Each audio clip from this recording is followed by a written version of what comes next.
പാല് കൊടുത്തിട്ടും ഡയപ്പർ മാറ്റിയിട്ടും ഉറക്കിയിട്ടും കുഞ്ഞ് അകാരണമായി കരയുന്ന അവസ്ഥയെ കോളിക് എന്ന് വിളിക്കുന്നു. മെഡിക്കലി ഇതിന് ഇൻഫന്റൈൽ കോളിക് എന്നാണ് പറയുന്നത്. ഇത് ഒരു രോഗമല്ല. കോളിക് കുഞ്ഞുങ്ങൾക്ക് 2 മുതൽ 3 ആഴ്ച മുതൽ കണ്ടുവരുന്നു. 3-4 മാസം വരെ ഇത് നീണ്ടു നിൽക്കുന്നു. നമസ്കാരം, ഞാൻ ഡോക്ടർ ക്ഷേമ. ടൈനി ടമ്മീസ് എന്ന ചാനലിലേക്ക് എല്ലാവർക്കും സ്വാഗതം. ചാനൽ ആദ്യമായി കാണുന്നവരാണെങ്കിൽ സബ്സ്ക്രൈബ് ചെയ്യാനും വീഡിയോ ലൈക്ക് ചെയ്യാനും ഷെയർ ചെയ്യാനും ശ്രദ്ധിക്കുക. ഒരു ദിവസം 3 മണിക്കൂറിലധികം, ആഴ്ചയിൽ 3 ദിവസം, 3 ആഴ്ചയ്ക്ക് ശേഷവും നിർത്താതെ കരയുന്നതിനെ കോളിക് എന്ന് നിർവചിക്കുന്നു. ഇതാണ് 3-3-3 റൂൾ എന്ന് പറയുന്നത്. ഇത് മുലപ്പാലും ഫോർമുലയും കുടിക്കുന്ന കുഞ്ഞുങ്ങളിൽ ഒരേപോലെ തന്നെ കണ്ടുവരുന്നു. കോളിക്കുള്ള കുഞ്ഞുങ്ങളിൽ കാണുന്ന ലക്ഷണങ്ങൾ എന്തൊക്കെയെന്ന് നോക്കാം. ഉച്ചത്തിലുള്ള കരച്ചിൽ, മുഖം ചുവക്കുക, കാലുകൾ വയറിനോട് ചേർത്ത് പിടിക്കുക, കൈകൾ വലിച്ചു പിടിക്കുക, വയറ് അബ്നോർമലായി വീർത്തിരിക്കുക, ഇടയ്ക്കിടയ്ക്ക് കുഞ്ഞ് ഗ്യാസ് റിലീസ് ചെയ്യുക, ഇവയൊക്കെയാണ് സാധാരണമായുള്ള ലക്ഷണങ്ങൾ. ഇത് വൈകുന്നേരം മുതൽ രാത്രിയിലുള്ള സമയത്താണ് കാണുന്നത്. എന്തുകൊണ്ടാണ് കോളിക് ഉണ്ടാകുന്നത് എന്ന് നോക്കാം. കുഞ്ഞിന്റെ വയറ്റിൽ വായു തിങ്ങുന്നത് മൂലം കോളിക് ഉണ്ടാകുന്നു. കുഞ്ഞിന്റെ വയറിന്റെ വലിപ്പം തീരെ ചെറുതാണ്. അതിനാൽ പാല് കുടിച്ച ശേഷം അതിനോടൊപ്പം കയറുന്ന എയറും പാലും ആമാശയം സ്ട്രെച്ച് ചെയ്യുന്നു. ഇത് കാരണം വയറ് വേദനിക്കുന്ന കുഞ്ഞുങ്ങൾക്ക് കോളിക് ഉണ്ടാകുന്നു. രണ്ടാമത്തേത്, കുഞ്ഞിന്റെ വയറ്റിൽ നിന്ന് വായു പുറത്തു പോകാതിരിക്കുക. ഒരുപാട് വെളിച്ചം, ഉച്ച ഇവയൊക്കെ കുഞ്ഞിന് ബുദ്ധിമുട്ടുണ്ടാക്കുന്നു. ഇത് കാരണം കുഞ്ഞ് കരയുന്നു.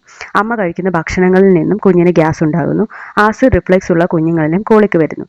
എങ്ങനെയാണ് കുഞ്ഞിന്റെ വയറ്റിൽ ഗ്യാസ് ബിൽഡപ്പ് ആവുന്നതെന്ന് നോക്കാം.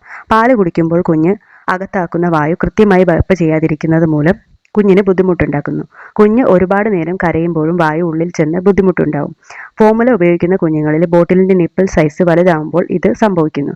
കുഞ്ഞിന് ഓവറായി ഫുഡ് കൊടുക്കുക അല്ലെങ്കിൽ ഫീഡ് ചെയ്യുന്ന സമയത്ത് ഗ്യാസ് വരാനായിട്ട് സാധ്യതയുണ്ട്. ഓരോ പ്രായത്തിലും കുഞ്ഞിന് വേണ്ട അളവിൽ മാത്രം ഫോർമുല നൽകുക. ചില ഫുഡ് അമ്മ കഴിക്കുന്നത് മൂലവും കുഞ്ഞുങ്ങൾക്ക് ഗ്യാസ് വരുന്നു.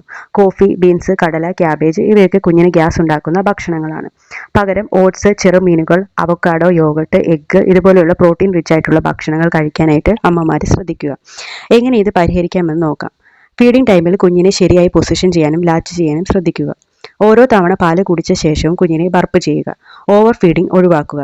കൃത്യമായ ഇടവേളകളിൽ മാത്രം കുഞ്ഞിന് പാല് കൊടുക്കുക. പാസിഫയർ ഉപയോഗം ചിലപ്പോൾ കുഞ്ഞിന് കോളിക് ഉണ്ടാക്കും. കോളിക്കുള്ളപ്പോൾ കുഞ്ഞിനെ നല്ലതുപോലെ ശരീരത്തോട് ക്ലോസ് ആക്കി വെക്കാൻ ശ്രമിക്കുക. എങ്ങനെ കൃത്യമായി ബർപ്പ് ചെയ്യാം? ഒന്നാമത്തേത്, ഷോൾഡർ ബർപ്പ്. കുഞ്ഞിനെ നിങ്ങളുടെ ചുമലിൽ നന്നായി കിടത്തി തലയ്ക്ക് സപ്പോർട്ട് കൊടുത്തുകൊണ്ട് പുറത്ത് തട്ടുക. 5 മുതൽ 7 മിനിറ്റ് വരെ ഇത് കണ്ടിന്യൂ ചെയ്യാം. രണ്ടാമത്തേത്, സിറ്റിംഗ് പൊസിഷൻ. കുഞ്ഞിനെ നിങ്ങളുടെ തുടയിലിരുത്തി കൈകൊണ്ട് തോള് സപ്പോർട്ട് ചെയ്ത് തട്ടുക. Face down burp. നിങ്ങളുടെ തുടയിൽ കിടത്തി കുഞ്ഞിന്റെ മുഖം താഴേക്കായി വെച്ച് തട്ടുക. എങ്ങനെ കോളിക്കുള്ളപ്പോൾ കുഞ്ഞിനെ സമാധാനിപ്പിക്കാമെന്ന് നോക്കാം. കുഞ്ഞിനെ തോളിൽ കിടത്തി പതിയെ ആട്ടുകയോ റോക്ക് ചെയ്യുകയോ ചെയ്യാം. കുഞ്ഞിന്റെ ശ്രദ്ധ തിരിക്കാൻ ഫാൻ സൗണ്ട്, വാക്വം സൗണ്ട് ഇവയൊക്കെ ഉപയോഗിക്കുക. ഇതിനെ വൈറ്റ് നോയ്സ് എന്നാണ് പറയുന്നത്. കുഞ്ഞിനെ നന്നായി പൊതിഞ്ഞ് സ്വാഡിൽ ചെയ്ത് വെക്കാൻ ശ്രമിക്കുക. കുഞ്ഞിന് ചെറിയ ചൂടുവെള്ളത്തിൽ കുളിപ്പിക്കാൻ ശ്രമിക്കുക. സ്കിൻ ടു സ്കിൻ കോണ്ടാക്ട് നൽകുക. കഴിയുമെങ്കിൽ 3 മുതൽ 5 മിനിറ്റ് വരെ കുഞ്ഞിന് ടമ്മി ടൈം കൊടുക്കാനായിട്ട് ശ്രദ്ധിക്കുക. അതായത് കുഞ്ഞിനെ കമിഴ്ത്തി കിടത്താൻ ശ്രദ്ധിക്കുക. കുഞ്ഞിന് കോളിക് റിലീഫ് മസാജ് വളരെ നല്ലതാണ്. കുഞ്ഞിന്റെ വയറ്റിൽ 2 വിരൽ കൊണ്ട് പതിയെ വൃത്താകൃതിയിൽ മസാജ് ചെയ്യുക. ബേബി ലോഷൻ എന്തെങ്കിലും ഉപയോഗിക്കാവുന്നതാണ്. രണ്ടാമത്തേത്, ഐ ലവ് യു മസാജ്. അതായത് കുഞ്ഞിന്റെ വയറിന്റെ ഇടതുവശത്ത് ഐ പോലെ മസാജ് ചെയ്യുക. പിന്നീട് അത് എൽ ഷേപ്പിൽ താഴേക്കും യു പോലെ പൊക്കിളിന് 2 വശത്തായും മസാജ് ചെയ്യുക. ലെഗ് സൈക്ലിംഗ് അല്ലെങ്കിൽ കാലുകൾ സൈക്കിൾ ഓടിക്കുന്നത് പോലെ അനക്കി കൊടുക്കുക. നമ്മുടെ കയ്യിൽ ചെറിയ ചൂട് ഓയിൽ തേച്ച് കുഞ്ഞിനെ മസാജ് ചെയ്യാവുന്നതാണ്. സോഫ്റ്റായി വേണം ചെയ്യാൻ. കുഞ്ഞ് കരയുകയാണെങ്കിൽ നിർത്തുക. കോളിക് കാരണം കുഞ്ഞ് കരയുന്നത് വളരെയധികം ബുദ്ധിമുട്ടുള്ള ഒരു അവസ്ഥയാണ്.